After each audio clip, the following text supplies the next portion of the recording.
जय हिंद दोस्तों आइए जानते हैं आज के कुछ बड़े अपडेट्स के बारे में।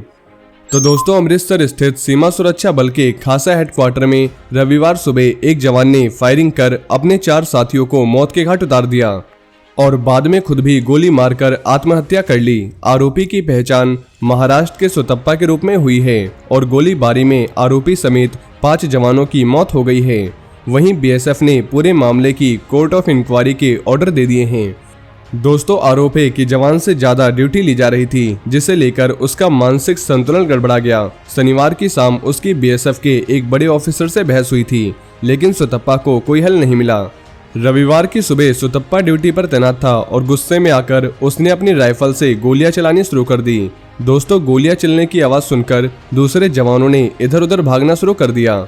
घटना स्थल पर कुल 9 जवानों को गोलियां लगी, जिनमें 6 जवान गंभीर रूप से घायल हो गए। 2 जवानों की मौके पर ही मौत हो गई, जबकि दूसरों को जब अस्पताल ले जाया गया तो रास्ते में उनकी मौत हो गई। बाद में आरोपी जवान ने खुद को भी गोली मार ली। घटना के बारे में पता चलते ही पुलिस और बीएसएफ के ऑफिसर्स वहां पहुंच गए और घायलों को तुरंत एक अस्पताल में दाखिल करवाया गया। रिपोर्ट्स के मुताबिक इस बारे में एक ऑफिसर ने बताया कि यह घटना सुबह 9:30 से 9:45 के बीच हुई है। उस समय जब कांस्टेबल सुतप्पा ने अपनी सर्विस राइफल से अपने 5 कर्मियों पर गोलीबारी की तो इस दौरान आरोपी की भी मौत हो गई। वहीं ये घटना भारत पाकिस्तान इंटरनेशनल बॉर्डर के पास अटारी वाघा सीमा चौकी से करीब 12 से 13 किलोमीटर दूर खासा इलाके में 144th बटालियन के कैंपस में हुई है। लेकिन अभी ये साफ नहीं हो पाया है कि आरोपी ने खुद को गोली मारी या उसे किसी दूसरे जवान ने गोली मारी है। ऑफिसर्स ने बताया कि आरोपी क्लियर रूप से अपने काम के घंटों को लेकर गुस्से में था। उसने सेकंड इन कमांड रैंक के ऑफिसर के कैंपस में खड़े व्हीकल पर भी गोलियां चलाई। वहीं बीएसएफ आईजी आसिफ जलाल ने इस बात से इनकार किया कि आरोपी और जान गंवाने वाले दूसरे जवानों के बीच कोई दुश्मनी थी या ड्यूटी संबंधी कोई समस्या थी, और आईजी के मुताबिक पुलिस और उनका बल मामले की जांच कर रहा है। वहीं प्रधानमंत्री नरेंद्र मोदी ने रूस के राष्ट्रपति व्लादिमीर पुतिन से 50 मिनट तक बातचीत की है और यूक्रेन के हालात पर चर्चा हुई है। उनकी यह बातचीत यूक्रेन पर हमला करने के बाद रूस के राष्ट्रपति से तीसरी बार हुई है। गवर्नमेंट सोर्सेस के मुताबिक दोनों नेताओं ने यूक्रेन में उभरती स्थिति पर बातचीत की है। राष्ट्रपति पुतिन ने यूक्रेन और रूस की टीमों के बीच बातचीत की स्थिति के बारे में प्रधानमंत्री नरेंद्र मोदी को जानकारी दी है। पीएम मोदी ने राष्ट्रपति पुतिन से यूक्रेन के राष्ट्रपति जेलेंस्की के साथ उनकी टीमों के बीच चल रही बातचीत के अलावा सीधी बातचीत करने का रिक्वेस्ट किया है।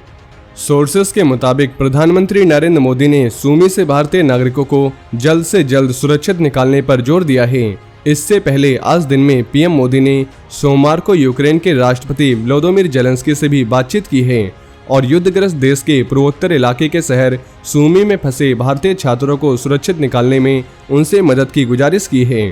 करीब 35 मिनट तक चली इस बातचीत के दौरान दोनों नेताओं ने पूर्वी यूरोपीय देश यूक्रेन में उभरती परिस्थितियों पर भी बातचीत की है।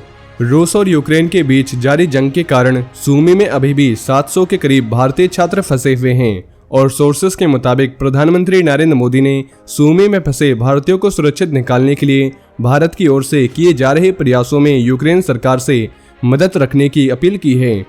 प्रधानमंत्री ने रूस और यूक्रेन के बीच जारी सीधी बातचीत को अप्रिशिएट किया है। साथ ही उन्होंने यूक्रेन से भारतीयों को निकालने में यूक्रेन सरकार द्वारा की गई मदद के लिए जेलेंस्की का आभार जताया है। दोनों नेताओं के बीच बातचीत ऐसे समय में हुई है जब रूस के हमले का सामना कर रहे यूक्रेन से छात्रों समेत अपने नागरिकों को निकालने के लिए भारत हर संभव कोशिश कर रहा है। वहीं डिफेंस सोर्सेस के मुताबिक रूस के साथ MiG-29 और सुखोई 30 फाइटर जेट्स और KA-220-60 यूटिलिटी हेलीकॉप्टरों की डील रद्द करने पर अभी कोई औपचारिक फैसला नहीं हुआ है। कुछ महीने पहले मिनिस्ट्री ऑफ डिफेंस ने स्वदेशीकरण को बढ़ावा देने के लिए कई विदेशी डील को कैंसिल करने का सोचा है। इसके तहत कोस्ट गार्ड के लिए मल्टी रोल वाले हेलीकॉप्टर KA-220-60 हेलीकॉप्टर डील रद्द होने की उम्मीद थी। एक डिफेंस ऑफिसर ने बताया कि मेक इन इंडिया को बढ़ावा देने के लिए सभी डील्स की जांच की जा रही है और लागत और स्वदेशीकरण पर ध्यान देने के कारण KA-220-60 डील पर दोबारा विचार किया जा रहा है। KA-220-60 डील पर एक डिफेंस ऑफिसर ने बताया कि अभी तक डील रद्द होने पर कोई औपचारिक फैसला नहीं लिया गया है। वहीं केंद्रीय गृह मंत्री अमित शाह ने हाइब्रिड सिक्योरिटी मॉडल की वकालत करते हुए रविवार को बताया कि निजी क्षेत्र की कई इंडस्ट्रियल एंड मैन्युफैक्चरिंग यूनिट्स को इफेक्टिव सिक्योरिटी प्रोवाइड कराने के लिए केंद्र सरकार का अर्धसैनिक बल CISF और निजी सुरक्षा एजेंसियां हाथ मिला सकती है। अमित शाह के मुताबिक ये सब बहुत इंपॉर्टेंट है क्योंकि सेंट्रल इंडस्ट्रियल सिक्योरिटी फोर्स जैसी सरकारी सुरक्षा एजेंसियां देश भर में इस काम को अकेले अंजाम नहीं दे सकती। अब वे धीरे धीरे इसे प्राइवेट सिक्योरिटी एजेंसीज के हवाले कर सकती है। अमित शाह ने CISF के 53 स्थापना दिवस पर यह बात कही है। अमित शाह ने CISF को 25 साल का ब्लूप्रिंट भी तैयार करने का ऑर्डर दिया है ताकि भारत जब अपनी आज़ादी के 100वें वर्ष में प्रवेश करे तब तक यह एक रिजल्ट ओरिएंटेड सुरक्षा एजेंसी के रूप में उभर सके। अमित शाह ने सीमाओं और बंदरगाहों के पास स्थित इंडस्ट्रियल यूनिट्स पर ड्रोन के बढ़ते खतरे को लेकर चिंता जाहिर की है।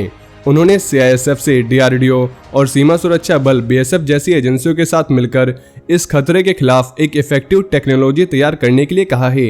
दोस्तों, लगभग 1.64 लाख जवानों से लैस CISF मौजूदा समय में देश के 65 सिविलियन एयरपोर्ट्स की सुरक्षा का जिम्मा संभाल रही है। पब्लिक एंड प्राइवेट सेक्टर के कई क्रिटिकल इंफ्रास्ट्रक्चर की हिफाजत की जिम्मेदारी भी CISF पर है और CISF यूनियन होम मिनिस्ट्री के अधीन काम करती है।